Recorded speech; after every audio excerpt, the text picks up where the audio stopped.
आज कॉलेज में चहल पहल थी और मीरा ने भी यह चहल पहल नोटिस की थी।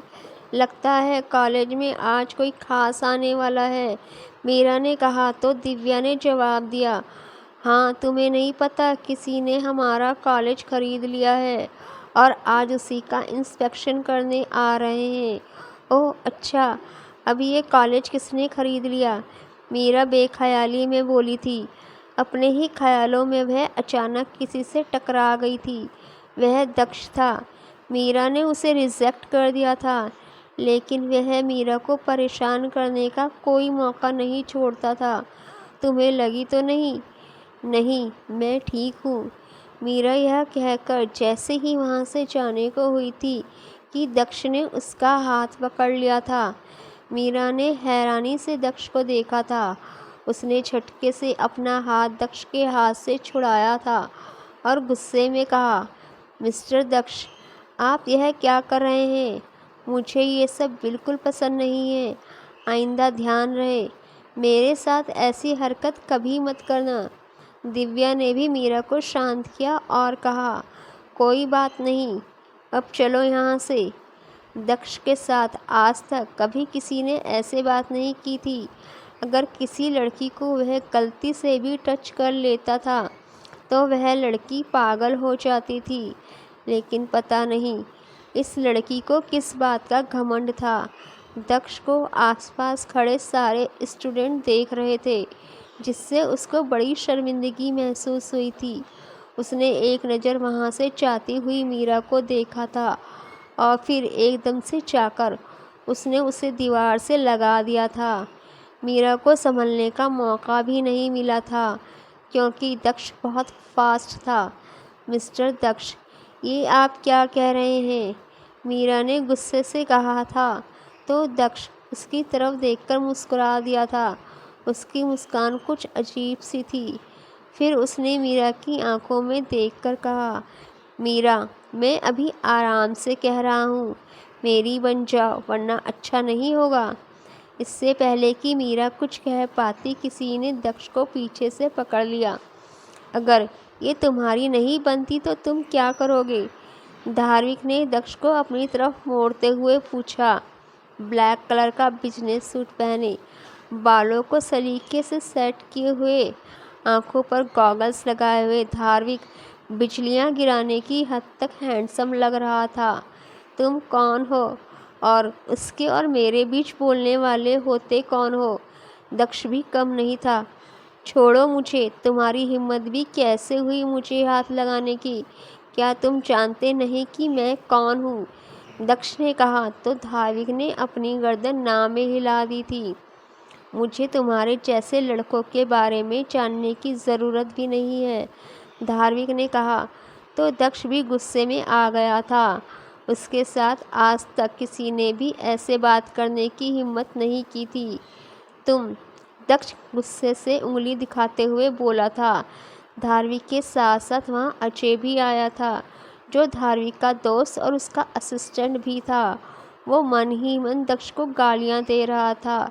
यह बेवकूफ़ लड़का, इसे पूरी दुनिया में यही लड़की मिली थी परेशान करने के लिए, ऊपर से एटीट्यूड भी दिखा रहा है। अरे अभी तू बच्चा है और तू धार्मिक को नहीं जानता। इसने इस लड़की के लिए ना जाने कितने लोगों को धो दिया है, तो तू किस खेत की मूली है? मन ही मन अजय को उस लड़के के लिए बुरा लग रहा था।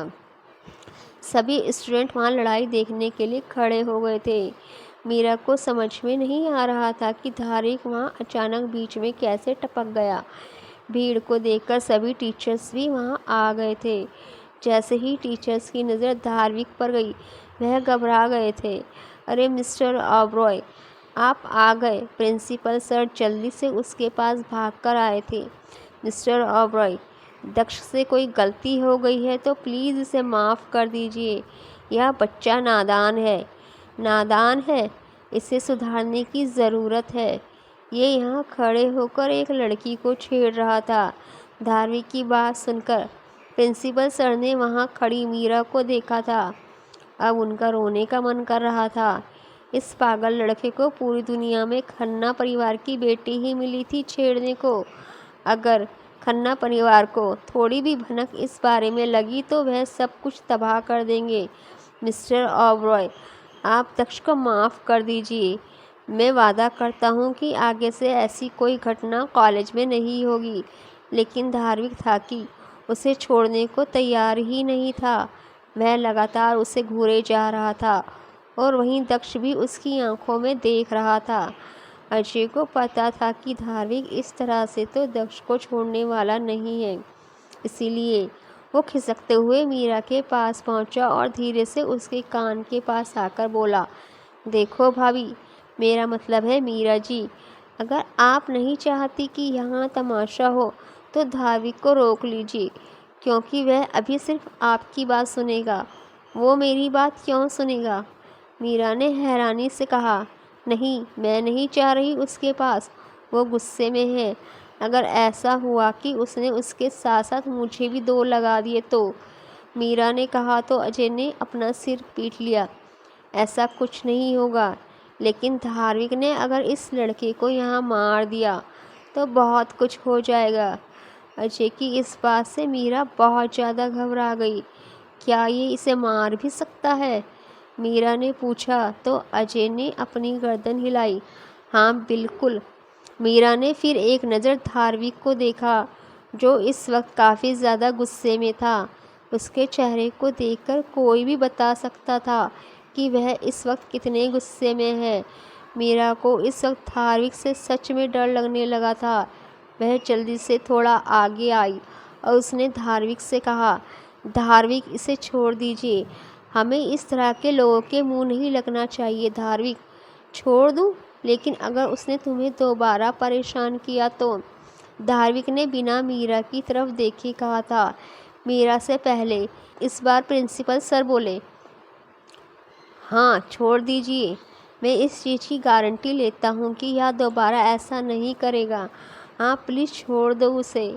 इस बार मीरा ने बहुत प्यार से कहा तो धार्मिक ने अपनी गर्दन हिलाई। उसने दक्ष को छोड़ दिया, लेकिन उसकी खतरनाक नज़रें अभी भी दक्ष को घूर रही थी। उसने उंगली दिखाकर दक्ष को कहा, दूर रहना। दक्ष, मैं क्या सुन रहा हूँ? क्या तुम्हारे अंदर बिल्कुल भी मैनर्स नहीं है? क्या तुम भूल चुके हो कि तुम किसके बेटे हो? और क्या तुम जानते हो कि ये कौन है? ये मिस्टर धार्मिक ओबरॉय, ओबरॉय ग्रुप के सीईओ, और यह कॉलेज भी इन्होंने ही खरीद लिया है। अब यह इस कॉलेज के मालिक है। सो डिसिप्लिन में रहो। यह सब दक्ष को कहने के बाद प्रिंसिपल सर धार्मिक की तरफ मुड़े और उससे कहा, मिस्टर ओबरॉय, मैं माफ़ी चाहता हूँ कि आपको यहाँ आते ही इतनी तकलीफ़ हुई।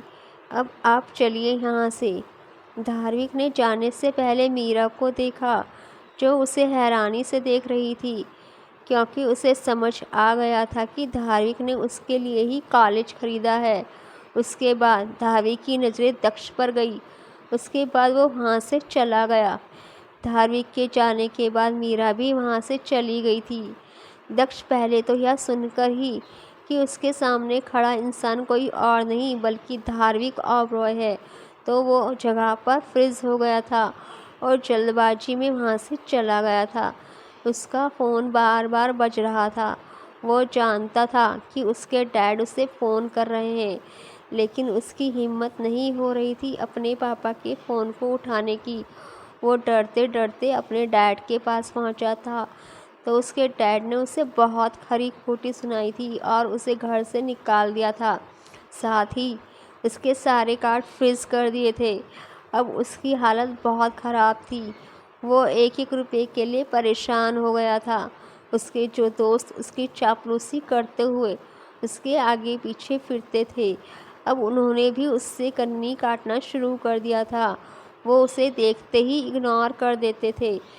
मीरा, जो धार्मिक को उससे बिना कुछ कहे जाते हुए देख रही थी, अचानक से दिव्या ने उसके कंधे पर हाथ रखते हुए कहा था, यार, यह कॉलेज का नया ऑनर है।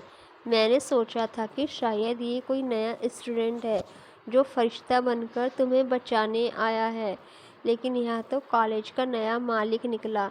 लेकिन जो भी है, बंदे में दम तो है। और कितना हैंडसम है ये यार, मेरा तो दिल ही आ गया इसके ऊपर। यार सच में इसके जैसा मर्द नहीं देखा था आज तक। मैं तो आज इसकी दीवानी हो गई।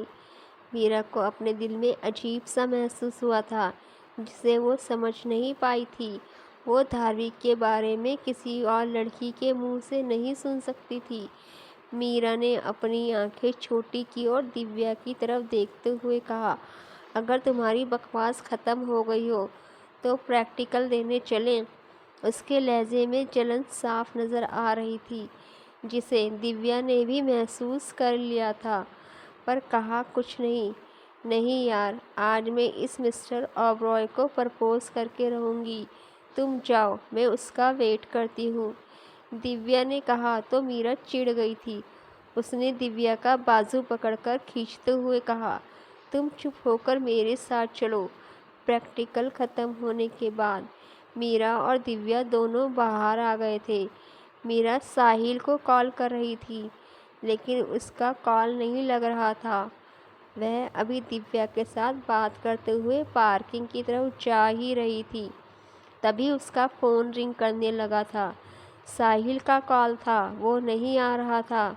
उसे आज भी ड्राइवर लेने आने वाला था। ड्राइवर का मतलब धार्मिक सोचकर ही मीरा मुस्कुराने लगी थी। इसके बाद मीरा ने दिव्या को बाय कहा था और अपनी कार का इंतज़ार करने के लिए पार्किंग से निकलकर गेट की तरफ जाने लगी थी कि तभी अचानक एक कार तेज़ी से उसके सामने आकर रुकी थी। अचानक कार का दरवाज़ा खुला था और उसमें बैठे दोनों लोगों ने जैसे ही मीरा को देखा, कार में से जल्दी से दो लोग उतरे थे और मीरा की तरफ तेज़ी से भागते हुए आए थे। मीरा को खतरे का आभास हुआ तो वो जोर से चिल्लाई थी, हेल्प, और दूसरी तरफ भागने लगी थी। वो लोग भी उसके पीछे भागे थे। थोड़ी दूर पर ही उन लोगों ने उसे पकड़ लिया था। वह उसे किडनैप करना चाहते थे। धार्मिक मीरा को बार बार फ़ोन कर रहा था। वो उसे बताना चाहता था कि वो उसे लेने आ रहा है, वो गेट पर आ जाए। धार्मिक ने फिर से मीरा को फ़ोन किया था लेकिन वो फ़ोन नहीं उठा रही थी। फिर अचानक से फ़ोन उठा लिया गया था। जैसे ही धार्मिक ने हेलो बोला था, फ़ोन की दूसरी तरफ से कुछ आवाज़ें आई थी। वह आवाज़ें काफ़ी तेज़ थी। धार्मिक ने जब वो सब आवाज़ें सुनी तो पता नहीं क्यों उससे तेज गुस्सा आने लगा था। जल्दी चलाओ। धार्मिक, जो एक मीटिंग से लौट रहा था, अपने असिस्टेंट अजय से बोला था। असिस्टेंट ने उसे तिरछी नज़रों से देखा। वो काफ़ी परेशान लग रहा था। कुछ देर बाद उनकी गाड़ी पार्किंग एरिया में थी। मीरा ने गाड़ी आते देख ली थी। मीरा के चेहरे पर मुस्कान थी और वहीं धार्मिक का चेहरा एक्सप्रेशनलेस था। धार्मिक बिना देरी के कार से नीचे उतरा। धार्मिक ने जैसे ही सामने का नज़ारा देखा था, उसकी आंखें फटी की फटी रह गई थी।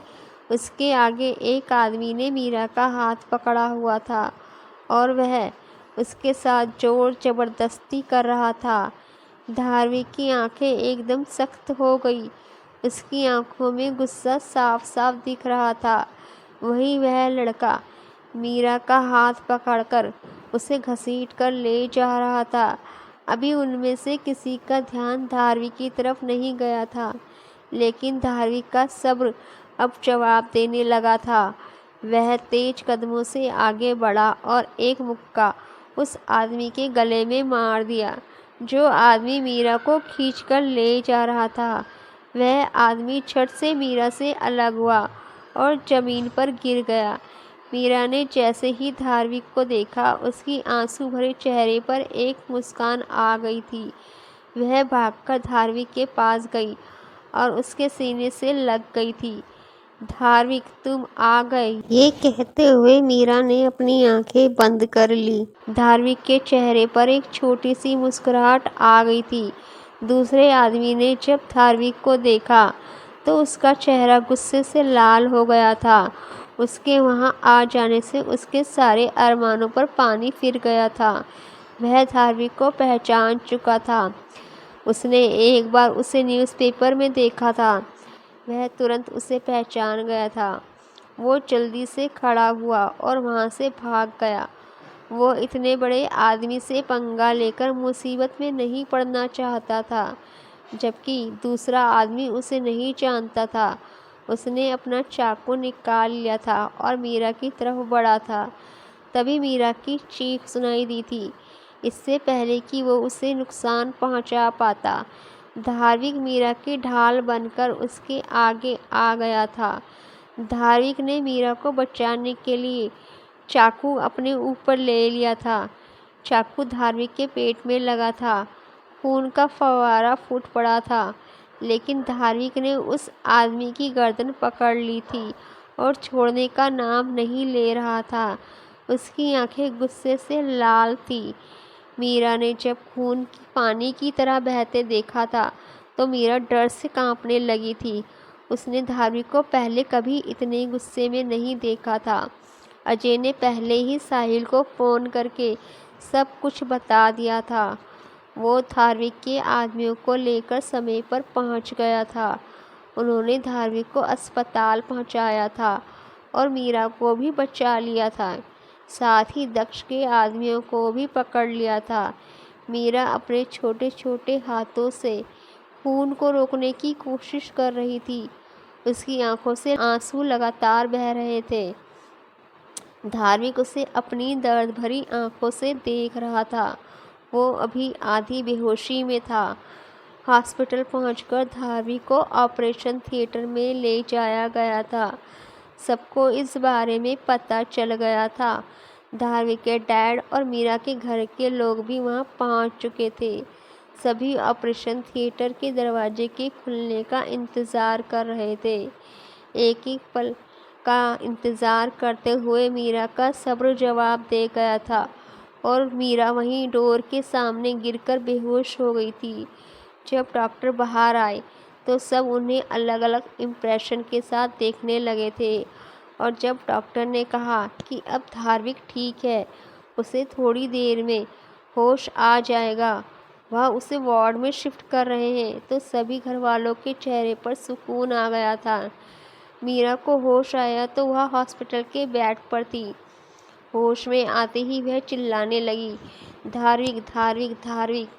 साहिल जो उसके बेड के पास स्टूल पर बैठा हुआ था, उसे पैनिक होते देख घबरा गया और संभालने की कोशिश करने लगा। भाई धार्मिक, उसने रोते हुए उसकी तरफ देखा था।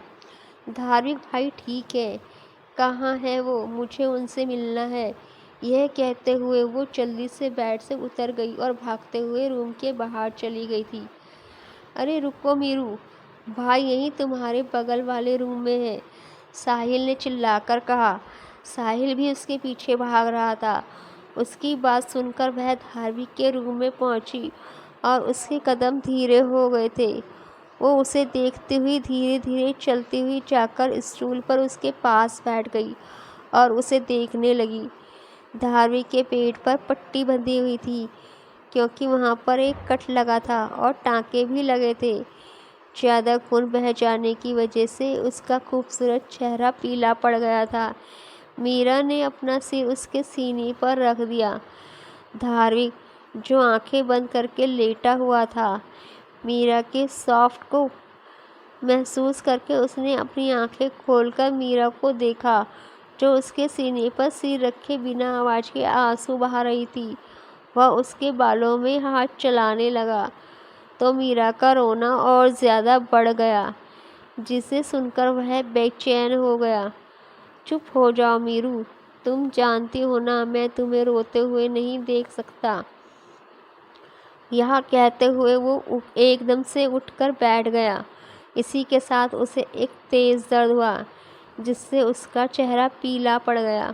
उसे दर्द में देखकर मीरा की आंखें दोबारा से भीग गई, पर रुलाते तो दो ना, वो रूठे अंदाज में शिकायत कर रही थी और उसने धार्मिक को अपने गले से लगा लिया। वो उसका दर्द कम करने की कोशिश कर रही थी। ये मेरी गलती है, यह सब मेरी वजह से हुआ है, मुझे माफ़ कर दो। हाँ, उसने हंसते हुए कहा, हुआ तो तुम्हारी वजह से ही है। मुझे पता होता कि थोड़ी सी चोट लगने पर इतना प्यार मिलेगा तो मैं पहले ही थोड़ी चोट लगवाकर हॉस्पिटल में एडमिट हो जाता। ये सुनकर मीरा फिर से रोने लगी। अरे मैं तो मजाक कर रहा था। मीरा ने उसके सीने पर अपने छोटे छोटे हाथ की मुट्ठी बनाकर मारा। अरे मारो मत यार, दर्द होता है, उसने सीरियस होकर कहा। तो मीरा ने उसके चेहरे की तरफ देखा। अरे मैं मजाक कर रहा था। वो हल्के से हंसा तो मीरा उसकी दिलकश हंसी में खो गई। इसमें तुम्हारी कोई गलती नहीं है। धार्मिक ने मीरा को अपनी गोद में बिठा लिया। मीरा का रोना बंद हो चुका था और अब वह नॉर्मल हो चुकी थी। वो एकटक अपनी बड़ी बड़ी आंखों से धार्मिक को देख रही थी और फिर एकदम से उसने उसकी गालों को किस कर दिया। धार्मिक की आंखें गहरी हो गई। वह अपने एक हाथ से प्यार से उसकी गालों को सहलाने लगा और फिर उसे अपनी गहरी नीली आंखों से देखते हुए उसके होठों को चूम लिया। उसने मीरा को अपने सीने से लगा लिया और आंखें बंद करके उसे महसूस करने लगा और उसके माथे को चूम लिया। तुमने मुझे कभी बताया क्यों नहीं कि वो तुम्हें परेशान करता है? क्योंकि मुझे आपके गुस्से से डर लगता था और अब डर नहीं लगता। नहीं, वो बहुत प्यार से पूछ रहा था। मीरा ने एक भरपूर नज़र उस पर डाली और कहा, क्योंकि मैं जानती हूँ कि आप वैसे नहीं हो जैसा मैं सोचती थी। अच्छा, और कैसा हूँ मैं? खड़ूस टीचर टाइप। मुझे तुम्हें अपना प्यार दिखाना चाहिए था, पर मैंने सोचा कि शादी के बाद तुम्हें बहुत प्यार दूंगा। वो उसे सीने से लगाए बड़े प्यार से बोल रहा था। एक बार मुझसे किसी बड़े बुजुर्ग ने कहा था कि लड़कियों को ढेर सारा प्यार देना चाहिए। ये कहकर धार्मिक ने मीरा के माथे को चूम लिया। साहिल, जो बाहर खड़ा था और कान लगाकर उनकी बातें सुन रहा था, उसने जब यह सुना तो अपने दांतों तले जीभ दबा ली। ये चीज़ी लाइन उसने ही कही थी। मीरा को बाद में साहिल से पता चला था कि जो आदमी मीरा को किडनैप करने आए थे दक्ष के आदमी थे। उन्हें तभी पकड़ लिया गया था। कॉलेज में जो कुछ भी हुआ उसके बाद दक्ष इस सब की वजह मीरा को मानता था। जब वो घर पहुंचा तो उसके डैड ने उसे बहुत सुनाया और उसके सारे कार्ड सीज कर दिए थे। अब वह घर का रहा था ना घाट का रहा था, जिससे वो बौखला गया था। उसे अब मीरा से नफ़रत हो गई थी, क्योंकि उसे ऐसा लगता था कि ये सब मीरा की वजह से हुआ है। वह मीरा से बदला लेना चाहता था। वह उसे कोई नुकसान तो नहीं पहुंचाना चाहता था, पर डराना ज़रूर चाहता था। इसलिए उसने अपने कुछ आदमियों को मीरा को किडनैप करने के लिए भेजा था। उस वक्त पार्किंग में जब मीरा साहिल को फ़ोन कर रही थी, जिसे उन गुंडों ने हाथ मारकर गिरा दिया था, वो कॉल धार्मिक के फ़ोन से कनेक्ट हो चुकी थी। धार्मिक ने मीरा के लिए अपनी जान जोखिम में डाली थी, क्योंकि उसने खुद से प्रॉमिस किया था कि वह हमेशा मीरा को प्रोटेक्ट करेगा। दक्ष को यह नहीं पता था कि मीरा धार्मिक ओबरॉय की जान है और धार्मिक उस पर एक रोज़ भी बर्दाश्त नहीं कर सकता था। और दक्ष को उन दोनों के रिश्ते के बारे में भी कुछ पता नहीं था। उसके भेजे हुए आदमियों ने जब मीरा की खूबसूरती देखी तो उनकी नीयत बिगड़ गई थी और वो उसे अपने लिए किडनैप करना चाहते थे, जिसकी वजह से इतना कुछ हो गया। मीरा को ये सब सुनकर बहुत अफसोस हुआ। मीरा नहीं चाहती थी कि दक्ष की लाइफ ख़राब हो और उसका सारा क्रेडिट उसके ऊपर आए। धार्मिक उसे माफ़ करना नहीं चाहता था। कुछ दिनों बाद उसे हॉस्पिटल से डिस्चार्ज मिल चुका था। इस समय वो सलाखों के पीछे कैद दक्ष के सामने खड़ा था। दक्ष के पापा को जब यह पता चला था कि दक्ष ने धार्मिक ओबरॉय को ऑफेंड किया है, तो अपनी फैमिली को धार्मिक के गुस्से से बचाने के लिए उसको खुद ही धार्मिक के हवाले कर दिया था। उसके डैड ने दक्ष को अपनी जायदाद से बेदखल भी कर दिया था, इसलिए उसने उसे अब तक अंधेरे कमरे में बंद किया हुआ था, जो जेल जैसा था। आज धार्मिक और मीरा की एंगेजमेंट थी। धार्मिक उससे मिलने आया था। दक्ष जो बस मीरा को डराने चाहता था, पर अब उसे खुद डर लग रहा था। मैं तुम्हें इन्फॉर्म करने आया हूँ कि आज मेरी और मीरा की एंगेजमेंट है। जल्दी ही हमारी शादी भी हो जाएगी। उसकी बात सुनकर दक्ष ने आंखें बड़ी करके उसे देखा। कहा था ना, दूर रहना उससे। उसने भी तुम्हें कितनी बार कहा कि उसकी एंगेजमेंट तय हो चुकी है। मैं उससे प्यार करता हूँ, दक्ष ने कहा। मैं यह सब नहीं करना चाहता था, पता नहीं कैसे हो गया। मैंने कुछ भी जानबूझकर नहीं किया है। ना ना ना दक्ष, इसे प्यार मत कहना। यह मत कहना कि तुमने कुछ भी जानबूझकर नहीं किया है। तुमने सब कुछ जानबूझकर ही किया है। अगर तुम सचमुच मीरा से प्यार करते तो मीरा को किडनैप करने के लिए तुम उन आदमियों को नहीं भेजते। तुमने कभी सोचा है, तुम्हारे वह आदमी अगर मीरा को सचमुच किडनैप कर लेते तो क्या होता? तुमने कभी सोचा है, अगर वो चाकू मीरा को लग जाता तो क्या होता? अगर मैं टाइम पर नहीं पहुंचता तो क्या होता? अगर वो मीरा के साथ कुछ कर देते तो क्या होता? मीरा बहुत खुददार लड़की है। जब से हमारे रिश्ते की बात चली है, उसने पलटकर भी किसी लड़के